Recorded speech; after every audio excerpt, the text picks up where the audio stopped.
जय प्रभु श्री राम। रामायण है प्रभु श्री रामचंद्र की। इसी रामायण कथा में 7 कांड है। बालकांड, अयोध्याकांड, अरण्यकांड, किष्किंधाकांड, सुंदरकांड, युद्धकांड और उत्तरकांड। इनमें से पहले 3 कांड की कथा मैं पहले ही पाठ कर चुकी हूँ। अगर आप सुनना चाहते हो तो मेरे पहले की वीडियो आप देख सकते हो। आज मैं इसी रामायण कथा के किष्किंधाकांड शुरू करने जा रही हूँ। जय प्रभु श्री राम।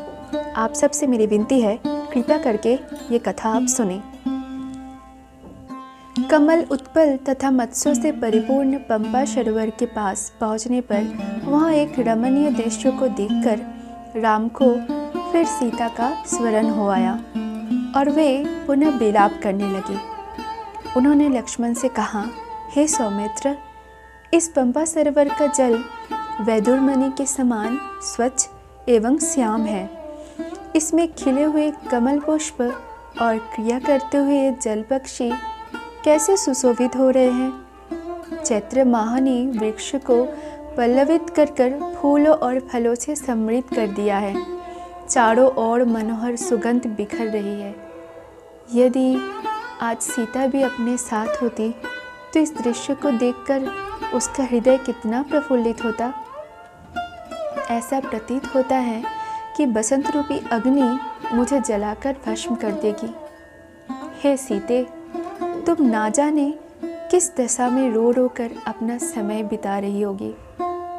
मैं कितना अभागा हूँ कि तुम्हें अपने साथ वन में ले आया, परंतु तुम्हारी रक्षा न कर सका। हे सीते, पर्वत शिखरों पर नृत्य करते हुए मोरों के साथ कामातुर हुई मोरनियाँ कैसे नृत्य कर रही है। हे लक्ष्मण, जिस स्थान पर सीता होगी, यदि वहाँ भी इसी प्रकार वसंत खिला होगा तो वो उसके विरह विदग्ध हृदय को कितनी पीड़ा पहुँचा रहा होगा।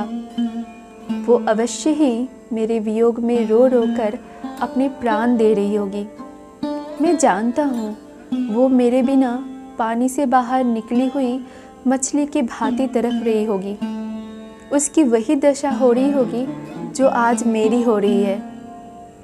अभी तो मुझसे अधिक ही होगी, क्योंकि स्त्रियां पुरुषों से अधिक भावुक और कोमल होती है। ये संपूर्ण दृश्य इतना मनोरम है कि यदि सीता मेरे साथ होती तो इस स्थान को छोड़कर मैं कभी अयोध्या ना जाता। सदैव उसके साथ यही रमन करता। किंतु ये तो मेरा स्वप्न मात्र है। आज तो ये अभागा प्यारी सीता के वियोग में वनों में मारा मारा फिर रहा है। जिस सीता ने मेरे लिए महलों के सुखों का परित्याग किया, मैं उसी की वन में रक्षा नहीं कर सका।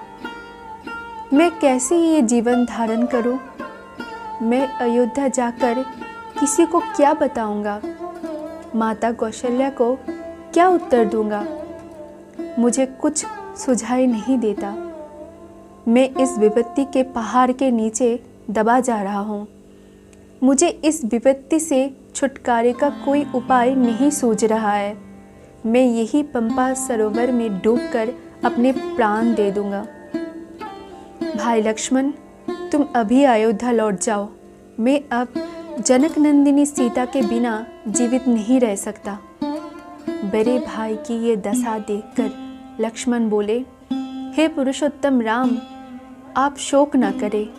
हे तात रघुनंदन, आप यदि रावण पताल में आया उससे भी अधिक दूर चला जाए तो भी वो आप किसी भी तरह से जीवित नहीं रह सकता। आप पहले उस पापी राक्षस का पता लगाइए, फिर वो सीता को वापस करेगा या अपने प्राणों से हाथ धो बैठेगा। आप तो अत्यंत धैर्यवान पुरुष है। आपको ऐसी विपत्ति में सदैव धैर्य रखना चाहिए। हम लोग अपने धैर्य, उत्साह और पुरुषार्थ के बल पर ही रावण को परास्त कर सकते हैं, सीता को मुक्त करा सकेंगे। आप धैर्य धारण करें। लक्ष्मण के इस प्रकार से समझाने पर अत्यंत संतप्त राम ने शोक और मोह का परित्याग करके धैर्य धारण किया। वे पंपा सरोवर को लांघकर आगे बढ़े। चलते चलते जब वे ऋषिमुख पर्वत के निकट पहुँचे तो अपने साथियों के साथ उस पर्वत पर विचरण करने वाले बलवान वानर राज सुग्रीव ने इन दोनों तेजस्वी युवकों को देखा। इन्हें देखकर सुग्रीव के मन में शंका हुई और उन्होंने अपने मंत्रियों से कहा, निश्चय ही बाली ने इन दोनों धनुर्धारी वीरों को छद्मवेश में भेजा है। भयभीत होकर सुग्रीव अपने मंत्रियों के साथ ऋषमुख पर्वत के शिखर चले गए।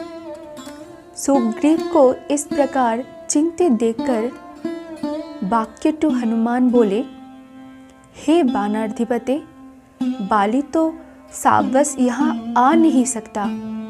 आप सहसा ऐसे चिंतित क्यों हो रहे हैं? हनुमान के प्रश्न को सुनकर सुग्रीव बोले, मुझे ऐसा प्रतीत होता है कि ये दोनों पुरुष बाली के भेजे हुए गुप्तचर हैं और तपस्वियों का वेश धारण कर के हमारी खोज में आए हैं। हमें इनकी ओर से निश्चिंत नहीं होना चाहिए। हनुमान, तुम वेश बदलकर इनके पास जाओ और इनका संपूर्ण भेद ज्ञात करो। यदि मेरा संदेह ठीक है तो शीघ्र इस विषय में कुछ करना। सुग्रीव का निर्देश पाकर हनुमान भिक्षु का वेश धारण कर राम लक्ष्मण के पास पहुँचे। उन दोनों को प्रणाम करके वे अत्यंत विनीत एवं मृदु वाणी में बोले, हे वीरों, आप दोनों सत्य पराक्रमी एवं देवताओं के